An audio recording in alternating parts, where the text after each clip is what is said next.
You are tuned into your voice, your power with Anika. Real lives, real stories, and real hope through transformational leadership. You have entered the safe zone, the safe space for creatives, executives, business leaders, dreamers, and leaders of the new school, sharing tips, tools, and resources to thrive with authenticity as authorities on a global scale. Transformation is power, and so is your truth. Stay tuned for the real deal with Anika and her guests.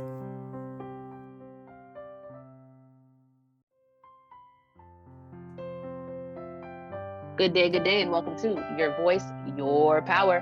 I am Anika Wilson, and we have one of our power panels today. And let me tell you something, 2022 is in full swing, and we are ready to do this. We are talking about the glass ceiling. Is it shattered? Is it broken? Or is it just a small, teeny, weeny crack? I want to introduce our guest for the day. We have the amazing, the fantabulous Cathy McKinnon. And also we have Lindsay Tramel-Jones. Hey, y'all. Hey. Welcome to 2022. Welcome. I know. Thank God 2021 is gone. Right? 2022 came in with full force too. Like it wasn't playing. You know what though? 2021 was like that. We thought it was a good force, and then we later found out that it was not. Man, I'm so excited for this year though, because everyone that I'm talking to so far is about the business this year. And I am so excited for our guests to learn more about each of you. If you are loyal listeners, you will know Cathy McKinnon, who is on the podcast all the time. But we are excited to learn more about Lindsay. So Lindsay, go ahead and tell the world who you are and what you do. Hello, everyone. My name is Lindsay, and I am a active duty soldier and an entrepreneur. So I've been in the Army for it's almost time to go, for a little over 15 years. It's almost time to go. But I also own Organized Chaos Design Company, which is a brand identity design agency that helps female entrepreneurs create a brand that's authentic to them, because we wear a mask all the time in our 9 to 5, and we want females to feel comfortable in their own business and that they don't have to wear that mask all the time. Take it off, girl. Be authentic. And I'm excited to be here with you guys. I love that, because as a military soldier, you kind of wear like 8 masks. I know I couldn't do it because of all the restrictions. There were so many things that I was like, I just can't do it. But I'm so glad that there are voices out there talking about the restrictions and limitations that are placed on, especially women in the military, amongst other careers. So thank you so much for being here. And I look forward to learning more about your perspective. Thank you. And then there is Cathy. Cathy, tell the world who you are and what you do. Yes, Cathy McKinnon. I'm a transformation coach out of Chicagoland, and my business has transformed. It started as a health coaching business, physical transformations, and now it has evolved. The new brand and name and logo will all be launching in the next 2 weeks, so that's very exciting. But it is gone bigger than physical wellness. This is, working on your legacy. This is leading yourself. This is leading your community and leading your organization. So we have just dialed it up an entire notch for 2022. Congratulations. I am so excited because I have watched this transformation unfold over the last 3 years, and I am so happy to see where it goes. Cathy and I have been trying to get together for years, and it has not happened, but this is the year. I am just manifesting that everything that we have been building and have been waiting on, it's going to happen. And that's why I had to come back to make it happen. So I am so excited. Today, we are going to talk about the glass ceiling, because we are all women. We have all worked in corporate. We have all worked in capacities where there were limitations, barriers, or mountains, whatever you want to call them. We have faced those, and we're here to tell you that we have overcome them, because now we are all business owners, which the good thing about that is we do have some range. on what we do, who we serve, where we show up, and how we do it. So I am interested to get into this conversation. First, starting out, what is the glass ceiling? According to Wikipedia, it is the colloquial term for the social barrier preventing women from being promoted to top jobs in management. Nowadays, it includes discrimination against minorities, which is the broadened term, but obviously it's barriers placed on women. And I want to start with Lindsay. Lindsay, what is your definition, your perception of the glass ceiling itself? So far as the glass ceiling, I feel like for this, I feel like it hasn't been shattered. I do feel like I think it's been cracked. It's cracked a little bit. People are seeping through, but it has not been shattered. It is putting limitations on how women are viewed, not only about what we're able to do, but because society has put this glass ceiling on top of us. They automatically view us as females only able to do certain things, and those views, if you're told all the time, like, hey, you can't do this, then you're gonna start believing it, even though there's no reason for you to believe that you can't do it other than some jerk, some guy told you that you can't do it. Sorry, you'll get my army. Some guy told you that you couldn't do it. But yeah, I just feel like the glass ceiling is definitely still there. We still got work to do, but we're making progress. What about you, Cathy? Yeah, I mean, I think, again, to Lindsay's point, there's definite progress. I don't think it's the same glass ceiling that it used to be years ago, decades ago, right?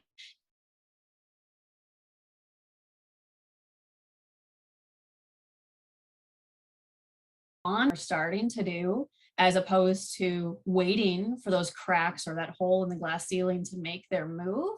They are making their moves, and they are taking charge of their lives with intentional action, as opposed to saying, I'm going to just kind of wait and sit back and wait for that crack or that hole in the glass ceiling and then pounce.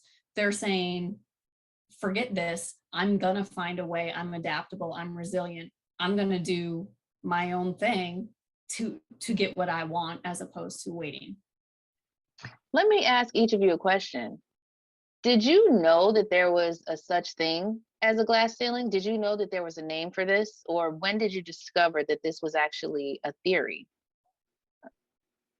I think it's probably when I was in college, because when we were in college and talking about, oh, what are you going to do after college and careers? And that's when we started to really hear about all these different gaps in between how far women were going straight out of school versus how far men were going, and then the wage gap and all these differences, that it was like, well, if we both have the same degree, I don't understand. Or we both have the same experience, which at that point coming out of college is usually zero. It didn't make any logical sense, right? And that's when I really started to see it and hear it, because it was like, well, if college is supposedly this launching pad for where you're going to go next in the traditional path, how come everybody's launching in different ways once they come out of here and going in different places, yet we're all supposed to be coming from the same spot in theory, right? And that's when I really started to hear about it and know about it. And then once I went into corporate America, it was in my face, right? I mean, it was down to straight comments from men. It was down to straight, oh, that person's going to get the promotion. And it was like, well, why? It doesn't make any logical sense. And it didn't have to make logical sense. And that was the most discouraging thing, is it was opinions or views, as opposed to the straight logical, hey, this person has the experience, they have the skills, they have the degree, they can do what we need them to do. Instead, it was very different. Yep. And you said it doesn't have to make sense. And we have had to accept that to a degree. It doesn't have to make sense. For the most of us, we don't accept it, which is why we have created our own path. But I want to go to Lindsay before we get into that any further. Is when did you discover? I can imagine your answer. When did you discover that glass ceiling was actually a theory? It was a societal theme. There was a law. There's all these things built around this theory of the glass ceiling. When did you learn about that? I'll say growing up, I grew up, my mom from the South. I'm from North Carolina.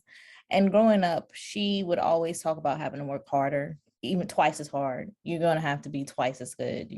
So I knew it was something in place, not necessarily that it was the glass ceiling, but I knew it was something in place.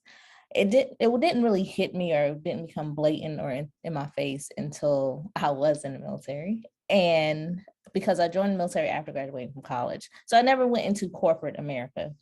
But when I was in the military and I was getting to the point when you're lower enlisted, you don't really realize it. You just they told me to do this, I'm going to do it, and that's it. But once I started getting higher in rank, and you have to start getting more counseling, more leadership from higher ranking people, I was sitting down with a guy, and he was looking over my information, and he was like, hey, your packet looks good, but I'm gonna tell you, when you guys get up in rank, you guys, you have babies, mind you, I have a 9-month-old. You have babies, you gain weight, and you are less competitive. So you might make the rank, but you're not gonna be making decisions. You're gonna be admin. Usually y'all are admin. And that was his take. And this was a couple years ago. So this was in the past 5 years. So it let me know that there's people that, even though there's cracks in this glass ceiling, there's people that's like holding it down. Like, yeah, get back in there. But that's when it hit me that all this stuff that I've been taught, like twice as hard, twice as good, even though the guys can go out and party, you need to not be there enough to show face, to show that you're interested, but leave. And it all came like to the forefront. Like, this is why women have been telling each other this, because they are aware that there's people that think like this. You just made smoke come out my ears. And, it's funny because I just finished my master's. I'm a year into my PhD, and I did not know about the glass ceiling until I came across a paper. I'm literally writing my dissertation on the reason women have escaped corporate to build their own enterprises. And I found an article about it. And I didn't know that there was actually a theory. I didn't know it was a thing. And in 1991, the US Department of Labor launched the Glass Ceiling Commission to address the glass ceiling. But we were saying to ourselves, what's been addressed? Yes, we have statistics now.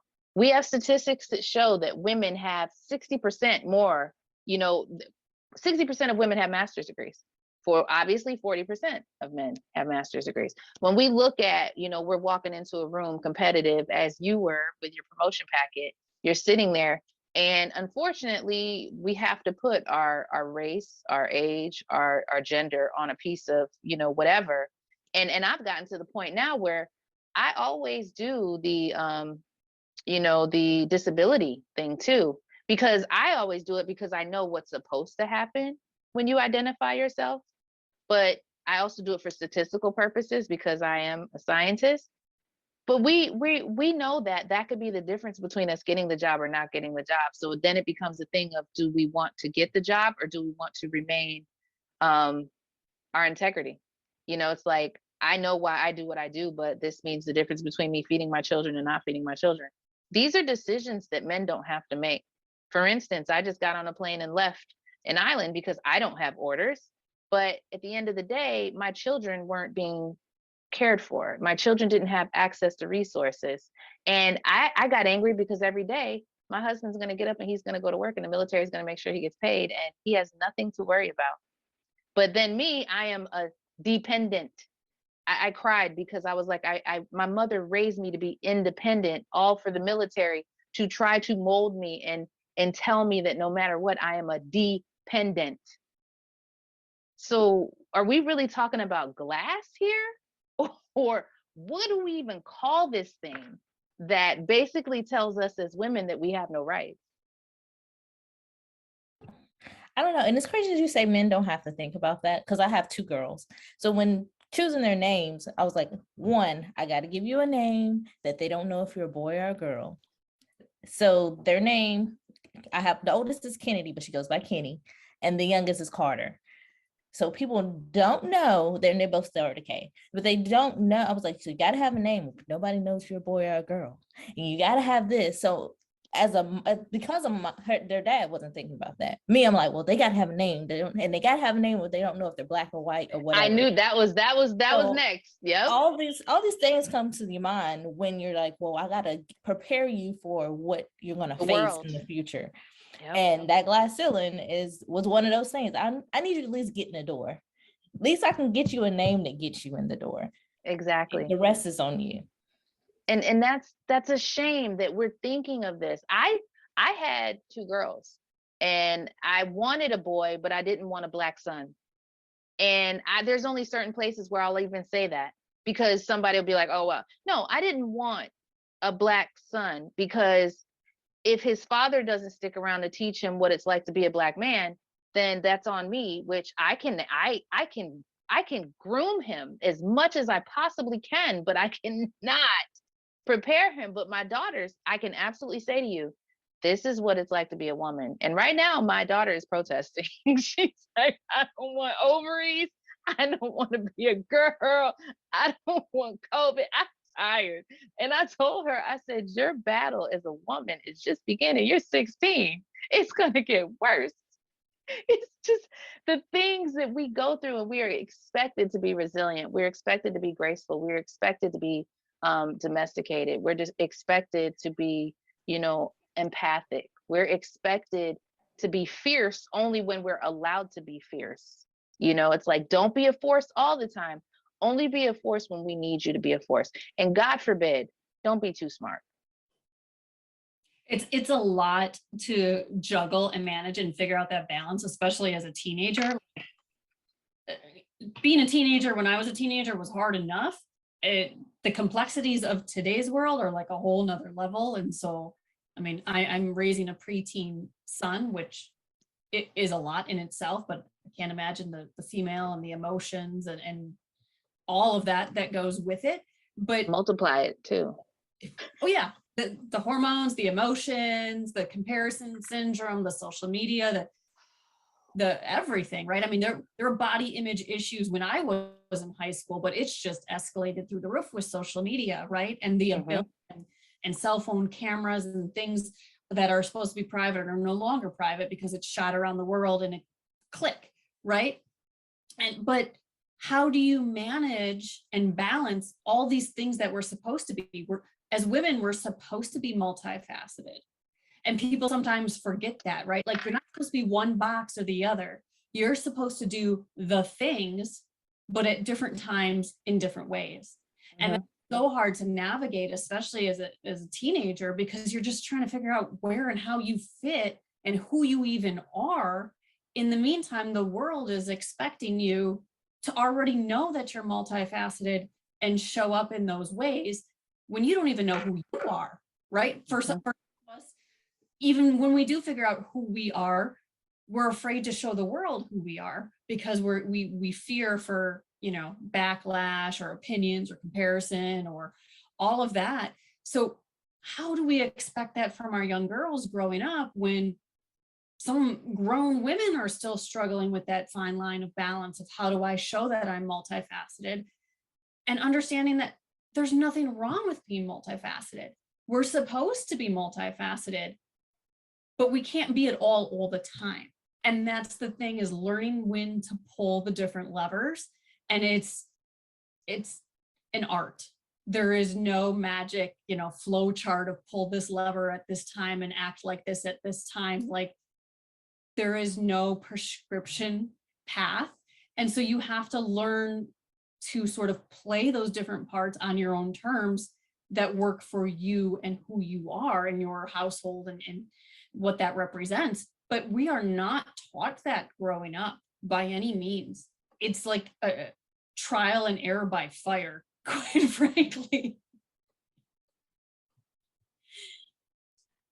I love that, because I was going to ask you each to give us tips and tools on how to break the glass ceiling, basically as insight for our young women and even our middle-aged women, because you said learning how to play the parts on your own terms. I hit this is my 40th year. You know what I'm saying? And I say year because I'm born directly in the middle of the year. So I have 2 new years.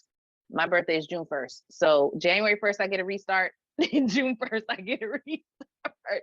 But in my 40th restart as year, many times as you want. That's the secret.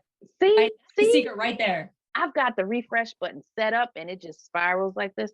But I mean, at 40, I finally decided, like, why am I waiting on permission from anybody to do anything? So I say that because we think that we're going to have it figured out. Like, first of all, we were like, oh, by the time I'm 21, I'm going to know what I really want to do. I'm going to know what I want to go to school for. I'm going to know what career field, and that's going to change 16 times. So just be prepared.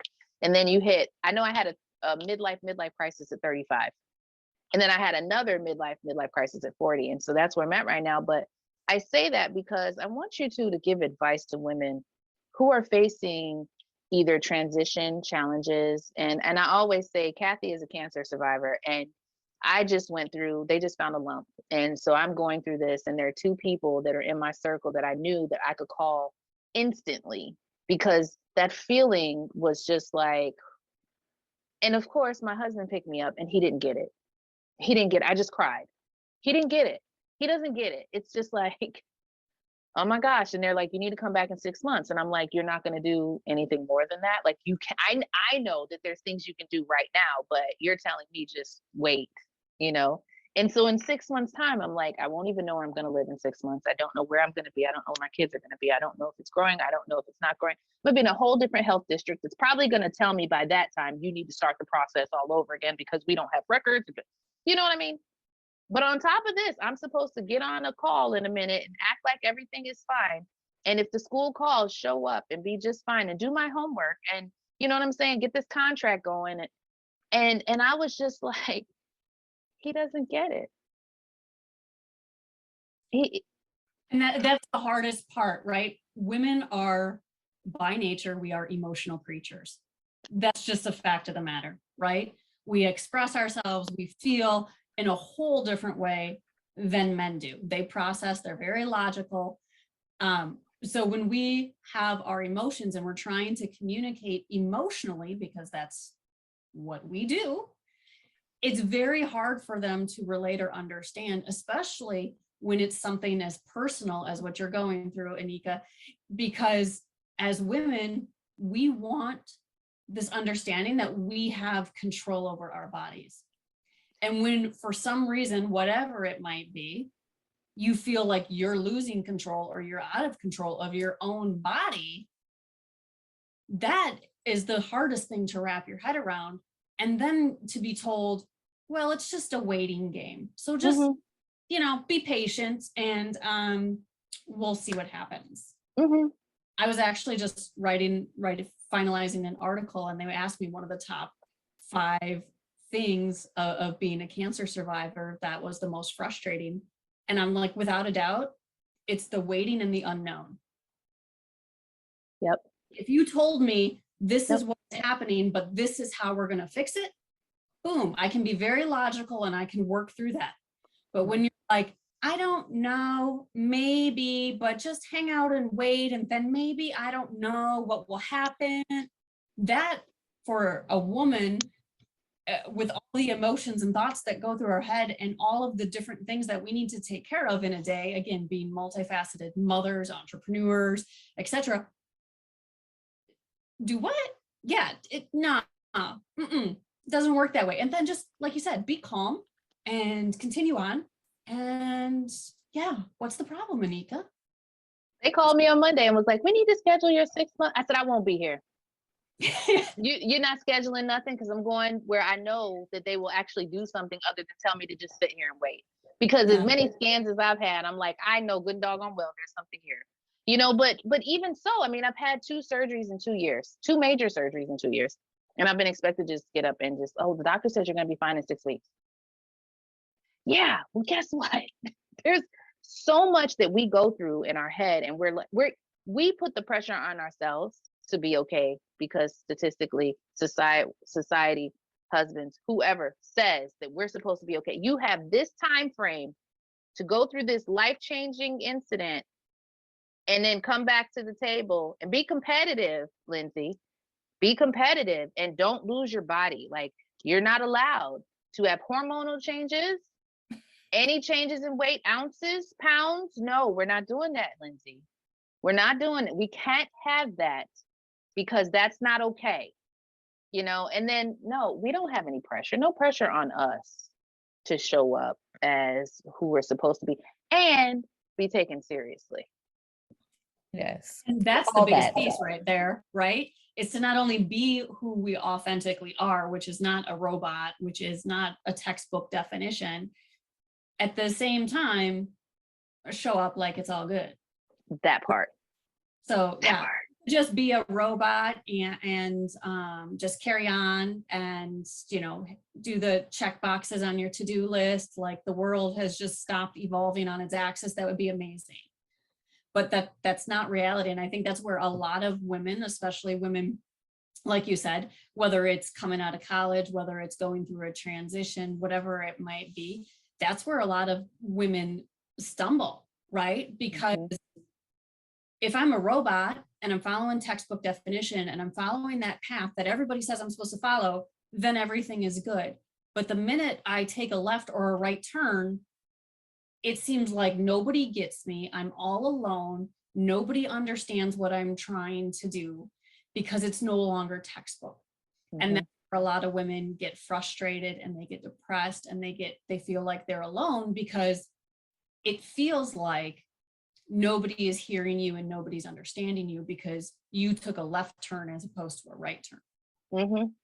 And that wasn't in the book. That's not in the book. That's not in the book. These 10 steps and then ta-da. Don't deviate. You're only allowed to do this.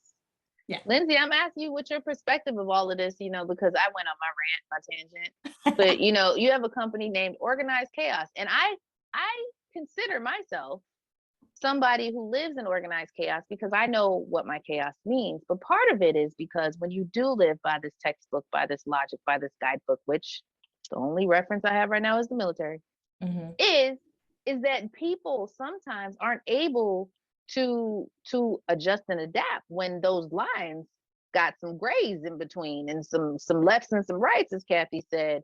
You know, what is your advice to people in creating their own path within the guidelines? Because that is the thing. I'm one of those line riders. I won't go over the line, but I'll ride that bad boy. You won't be able to get me because I'm gonna follow the rules. You're just not gonna like how I do it. No, well, I would say I've always been considered not the traditional leader because I don't get up in their face. I'm not screaming. I don't have that kind of energy. That's just there's no need for it. Effective leadership. That's not effective. That's not me. But I had someone tell me when I was younger in the ranks, and a female, she was in the Navy, and she said, just be if that's who you are with your kids and you can get them to do what you want them to do, then that's how you need to be with these soldiers. So I'm the same person. I'll mom talk them because that's just what I'm used to doing. I'll mom talk you. And you'll feel like, and I've had them say, like, I feel like I'm talking to my aunt. And I don't want to disappoint my auntie, but at the same time, I know she's gonna give me the business. That's right. And then they'll respect her. Yes. So I would say if you're in, just find where you can fall in between those guidelines that's comfortable for you. You don't in the beginning, I tried to be that in your face, let me yell at you. And I was like, this is too much energy and I feel stupid. This is energy that I don't have and I feel real stupid. I can't do this. But once I found my groove, like I'm in a groove, I know if I talk to you guys like I talk to my nieces and nephews, because they're in their 20s, but I talk to you guys like I approach them and I talk to you guys and I coach you and get you to where you need to be in your career, and not just in your career, because a lot of the guys that was under me, they've got now, but they still reach out. They'll still be like, hey, Sergeant, blah, blah, blah, blah, blah, blah. They don't go anywhere. They're like, I got like 50 kids out in the world, if you think about it. They're all they will, because my number never changes. But you'll have a greater impact being yourself and being that listening ear or being whatever your personality is in that environment than trying to be someone else, because they're going to see through it. Like they'll see through it like this is a whole facade. This is stupid. But I would say, and give yourself grace. Give yourself grace to not have everything perfect, that you're not going to know everything. I've been doing this for over 15 years, but I don't know everything. I learned stuff from people that's been in 1 year, and I'm like, oh, I didn't know that. That's and let them know that I didn't know that. Like, I don't know everything. You don't know everything. We're at the end of the day, we're all people. So just grace and be yourself. Give yourself the grace to be yourself. I love that. Like you said, like, again, if we all march in and we're, drill sergeants, not only can others pick up on the fact that that is not who we truly are, it's uncomfortable for us. And it's really like stressing us out and making us actually worse as leaders, because we are trying to fit ourselves into a box that is not us. And those that we are trying to lead, good chance is they don't learn that way, right? If you think about kids in school, there are some kids that are visual learners. There are some kids that are audio learners. We don't stop that when we get out of school. Everybody learns and follows leaders in different ways. That's why different people resonate with different leaders, right? Because it's different aspects of them that they can resonate with. And so to think that, all leaders should be one way, well, all people are not one way, right? And so how are you trying to lead? Who are you trying to lead? Are you actually listening to your people? That's the biggest thing, right? Do you know which one of your, whether it's employees or folks that you're coaching, do you know how they learn? Do you know the best way that they learn? Have you asked those questions? Do you know how they are? Do you know what they're dealing with, what they're managing? Again, the unorganized chaos, I always joke, it was especially during COVID here when my son was remote learning, it was like, the Wizard of Oz, like what's behind the curtain, because it was like the dog is running around behind me on Zoom, the kid's over here doing his e-learning. Like, I wasn't exempt from any of that. Absolutely not. But we managed the chaos, right? And people probably thought it was crazy. Again, to Anika's point, it probably wouldn't have worked for other people, and that's cool, right? Most people would not have been able to sit with their child right next to them with dueling Zooms all day long. But we do what works for us, right? In that situation, in our household. And you know what? People probably looked at me and were like, that is a circus you are running over there. And I'm like, yeah, but you know what?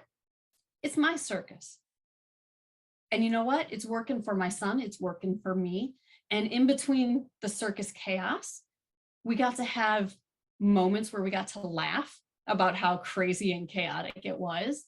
And we got to learn different life skills about being adaptable, right? Because it's not always going to be a perfect world where this kid is in a classroom and doesn't have to focus on anything else but the piece of paper on his desk. That's not realistic in the world.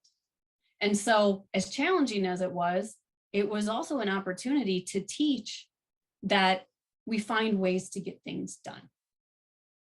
I like that. It also, I would say, not only the kids learn, but we say that businesses and corporations learn that you don't have to be in the office 24/7 to get things done. Like, you don't have to be in the office. When COVID kicked off in 2020, I got pregnant my daughter in August of 2020. So that's another layer of craziness that I was dealing with, far as being pregnant during a pandemic. I have these 25 people that are all under 25 that are looking to me for direction. Yeah, it's just like, and then I got this tween at home. So that's doing this online virtual schooling. So if anybody has a tween, pregnancy and tween don't mix. I'll tell you that right now, because we both had emotional problems going on, and it was not the best situation for me and her. But it taught resilience. It taught that you don't have to be in that traditional space to get things done, that you can learn new ways to reach people, whether it's this virtual thing that we do all the time now. That was taboo later. It's like, let me come see you. Now it's like, let me just do a virtual meeting. Like, it's nothing now. So it has had its benefits. As bad as COVID is, it did come with some benefits and some very needed life lessons. Well, and I think those that are, I see different layers of different people emerging through this whole crazy pandemic, and this pandemic is a whole other topic. But you see the people who are continuing to evolve and move forward, even if it's baby steps. And then you see those people who are frozen in fear, again, because they're used to the cubicle walls and the 9 to 5, and meetings are supposed to be in person, right? And the change instills so much fear in them that they literally become, deer in the headlights, frozen in their tracks. And then you see those that have been adaptable the whole time. It's just maybe you didn't notice it because they were in the cubicle 9 to 5 setting. And so they just went with the status quo. But now that you've broken them out of that, again, they're just picking up the phone. They're doing Zoom meetings. Like, life is continuing in a different shape and a different form, of course, but they're still getting their work done. They're still making business moves. They're still leading their children. They're still doing things. And now maybe the things are different, right? But you see people who are still moving, even if it's at a slower pace. And then you see the people who are still trying to grapple with and figure out the change. And the people who are able to adapt in whatever way or measure that might be are the ones who are truly going to come out of this at a different level and separate themselves. And I have to say, I like to think I'm one of those adaptable people, because for me, I felt blessed that I was running an online business. There were so many people that didn't. I know in Hawaii, you couldn't order food online. People, the everything small mom and pop shop, they weren't really into like online evolution or any of that kind of stuff. So it was one of those things where they didn't know what to do. I mean, a lot of businesses went under. And for me, I'm like, well, I was online because I married somebody that has to go around the world. So I just never got back into the community just due to online things. So I was 10 steps ahead. And for me, I was like, well, now this is a thing when I didn't know it was a thing. I've always kind of been ahead of my time anyway. So it was just like, this is what everybody's doing. And I already know how to do it. But the thing too with homeschool is that my kids were on Ingenuity. I pulled them out to homeschool them because I realized the teachers didn't know how to do virtual school. Well, if they were already in a virtual school and we didn't have to deal with the teacher, and the teacher didn't have to stress me out, and the teacher didn't have to stress my kid out, I just took I took those barriers out, and then it was just my kid on an app. We were at home happy because we didn't have any commuting, we didn't have any tests, we didn't have any of those things. Because I think one thing that growing up with my mom telling me that I always had to work twice as hard is I learned how to be proactive about problem solving. And I think when we're telling women how to shatter the glass, the best thing you have to do is first put yourself first and be able to do what's best for you. Who cares what society says you're supposed to do? Who cares what somebody who, relationships, no matter where you're at in your life, somebody's going to have an opinion. Who cares what anybody else is trying to influence you to do? You have to first be true to yourself and do what's best for you and yours. And I want to ask you two if you have any other tips. Now I want to provide the tips of how can women shatter the glass. I did hear you say grace. I heard authenticity. What else we got? I think what is big, and I think a lot of women, especially women, don't do this, is stepping back and defining, what does success mean to you? Bam.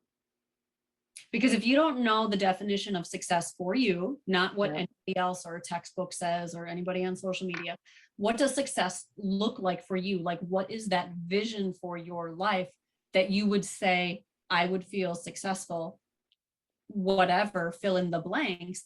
If you don't know what that is, you're going to have a very hard time trying to find that path. And you're going to continuously hit roadblocks and get very frustrated because you're still trying to define the destination. You can't get on the right flight or on the right train, plane, automobile if you're not sure where the destination is. And I think a lot of people also get caught up in the destination changes as we evolve, right? What I initially thought was my destination was not the end destination, because I got there and then I was like, ooh, I want more. Ooh, I want something else. I'm going to keep going. But you need a stopping point, a first stop. Like, what is that first stop? Because if you don't know what the first stop is, you're going to have a hard time getting there. And again, there's no textbook definition of success. It's personal, it's authentic, but you have to figure out what that looks like for you first. What about you, Lindsay? And yes, celebrate the milestones, the baby steps, because we don't know where we're going until we get a little bit further and we're like, oh, this could take me there. I wasn't even thinking about that. All right, so I need to pivot right here and I need to go here. But celebrate that milestone, because that's growth. And that's something that we don't prepare for. And you can't prepare for it. You just have to be open to it. But you don't start growing until you start taking action. So what you got, Lindsay? I agree with what both of you guys said. I think a lot of times when we are trying to chart our path to success, we don't incorporate, or we don't think about pivots as being successful. We think, well, let's say I'm going to go to college for 4 years. And then we end up we don't finish college, but we go get a trade. That's still successful. Some trades make more than some 4-year degrees. So, but I think as we learn to shatter that glass ceiling, to incorporate pivots are success. Pivots are helping you figure out where you need to be anyway. And that's how I look at pivots. It doesn't mean that you failed. It doesn't mean that your idea wasn't good. It just means that that's not the path for you. So I think when we're shattering these glass ceilings, think about pivoting. You might be on the wrong path. So that you might. It's that continual evolution, right? And it again, not only pivoting, and pivots, again, like you said, aren't failures, they're lessons learned. Hey, maybe I tried this, I figured out that I don't really like it as much as I thought I would like it. But while I was there, I learned X, Y, and Z. And now I can take that on to the next step. But as you change as a person and as you learn and grow as a person, your path will naturally change, and it should, because you're not the same person you were 10, 15 years ago. And what I found really exciting in the business world 10 or 15 years ago, most of it doesn't even exist anymore, or exists in a completely different capacity. And so, being open to evolve and change and shift your definition of success for you as you grow is huge. And a pivot doesn't necessarily mean that you have to change everything. Just tweak it. YouTube led me to say something else. Ask for help. We often do not ask or accept help. And in doing so, just like you have to define success, you need to define help. I've had several people this week ask me, what can they do to help me? And I didn't have an answer. I knew in my mind what help was, but help was totally associated with my end game. It wasn't associated with what I can do right now, what I have control over right now. We have to, and for many of us, we are leaders. We are the ones who are normally the helpers, but we are the main ones that need help because we have to be restored in order to restore others. And so learn to ask for help. It is not a weakness. It is actually a strength. And I think that's something we have to do. But I do want to talk about something that we have not talked about that is associated with glass ceilings, and that's compensation. What is our take on compensation? Because when we're talking about glass ceilings, it is expected that women are not compensated equally across any board, whether it be corporate, private, business. We all run businesses, and we know when it comes to proposals and stuff, people are like, oh, what do you mean? Compensation is something that has been taboo, and still is taboo. I mean, for me in my business, it was taboo because I started off with $20 services and then wondering why nothing was working. I can laugh now, but it's painful. But I'm being dead serious though, because when we're thinking about service and the things that we want to give, the changes that we want to make in our lives and in the lives of others, compensation is something that has held women back for a very long time. From the 1940s, women had fought to be able to work. And now we're in a day and age where it's extremely competitive. We're not just competing with our neighbor. We're not just competing with somebody else that's doing what we're doing. We're competing against the world because of the internet and the global workforce. So what is your take on, or what is your advice for women when it comes to compensation, staying, having integrity, being authentic and doing what they really want to do, in their lives and in the lives of others to be compensated, how to stand up for themselves in this game. Yeah, I think it comes down to knowing your worth, whether it's as an entrepreneur, whether it's as an employee, right?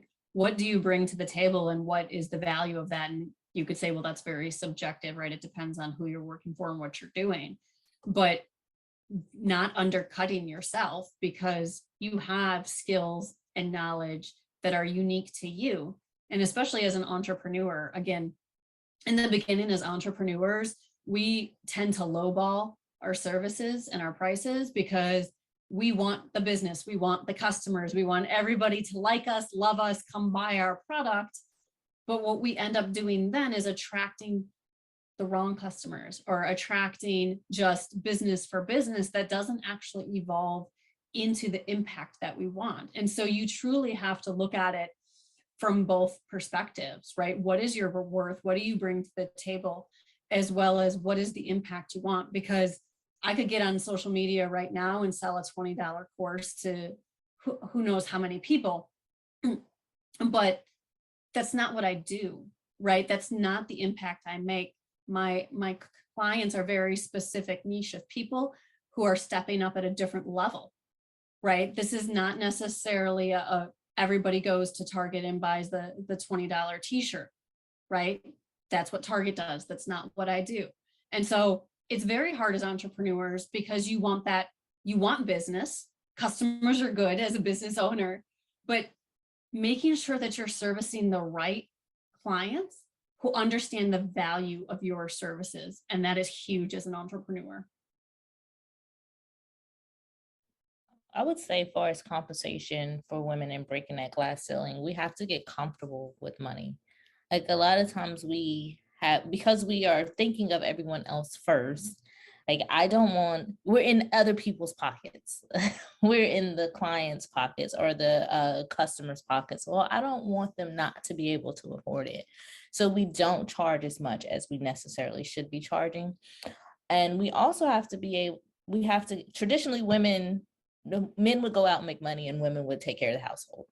So traditionally we were paying the bills with the paycheck that the husband brought home. So we know how to handle money. We just don't think about that. Women have been handling business for years, household, but it's still handling the finances for years. And we just have to get comfortable with that. We know with the fact that we know what we're doing, that just because we may see this person is the status quo of what success is. And if traditionally is a white man, older white male that's successful and that should be making the CEO money, that's what we see all the time. We have to realize that that's not necessarily what's right, and changing that mindset of what success is, like we talked about earlier, and getting comfortable with making more money, even though men brag about money all the time. Like they'll go buy the Camaro or whatever. I don't even know cars, so Camaro probably wasn't even a good example. But they'll go buy the biggest car and be flashy and do this, that, and the third. But when we feel like, well, I don't want people to think I want them to think I'm a bitch, or I don't want them to think this, that, and the third about me when we spend money on ourselves. When it's okay. I think not just that, but it's also, as women, we're natural caretakers. And so it's very easy, again, when we get money, we take care of other people, we take care of our household, we take care of our family, we take care of our community, because we're putting everybody else before ourselves, which happens way too often, right? We're just natural caretakers. We want to make sure everybody's fed, everybody's happy, everybody's, got the roof above their head. It brings women a lot of joy to caretake and make sure everybody's taken care of, right? We love to feed people. It's what we do. But to your point, getting comfortable with being successful, whatever that measure is, and then being comfortable with, I can spend money on myself. I can invest in XYZ because I am worth that investment. I've earned that investment. I've put the time and hours in to get that return. It's okay. It's okay to do that. And it's not selfish. Yes. It's not selfish. Because men will invest in something. I have seen men invest in $50,000 programs. You know, they will fund their dreams. Us, on the other hand, will be like, well, is there a discount? I need this coaching program. I need this certification, but I got to wait till my kids go to college. I got to wait until, you know, he finishes his career. I got to wait until my mom is well and I, you know, put her where she needs to be, and my dad. And we're waiting. We're always waiting on the opportune time. Or I remember I used to not even get my nails done because I thought it was taking, you know, food out of my kid's mouth if I went just for a minute to just get that. I was like, well, that $20 could have been a toy, or it could have been something, you know, a car for him, or what. Like, now I'm in this phase where I just want to teach women that and allow themselves to give themselves permission to invest in themselves. Because I promise you, the sooner that you invest in yourself, the sooner you will get a return. Like, whatever you're putting in, if it is Starbucks, if it is $5 every morning, and that's what you need to get your mind right in the morning, then you do what you got to do. So I think that's the biggest thing, is giving yourself permission to know that it's okay, that you are worth it, and that you can invest in yourself. I want each of you to tell the audience how to find you, where to find you. Lindsay, go ahead, and then Cathy. So you can find me at Organized Chaos Design. Organized Chaos Design Company.com is my email, is my website. And my Instagram and Facebook is organizedchaos.designco. So, or if you type in my name, it'll all pull up. It's only one of me that I know of. I am on Instagram as the Cathy McKinnon. Somebody stole my handle originally, so we are the Cathy McKinnon. All right, and I want to thank each of you being here, because the class ceiling definitely is not shattered, and we all know that. So thank you for being here. Thank you for what each of you do. I will have their information and descriptions in the podcast description, and you guys can find that on any podcast hosting. Any last words for our listeners today, ladies? No, this is Go fun. out there and be successful. Like, love your life, love what you do, because you only get one life. Yellow. All right. Thank y'all for tuning in to another edition of Your Voice, Your Power with Anika, the Power Panel. Happy 2022. And you know what I'm going to say, stay powerful.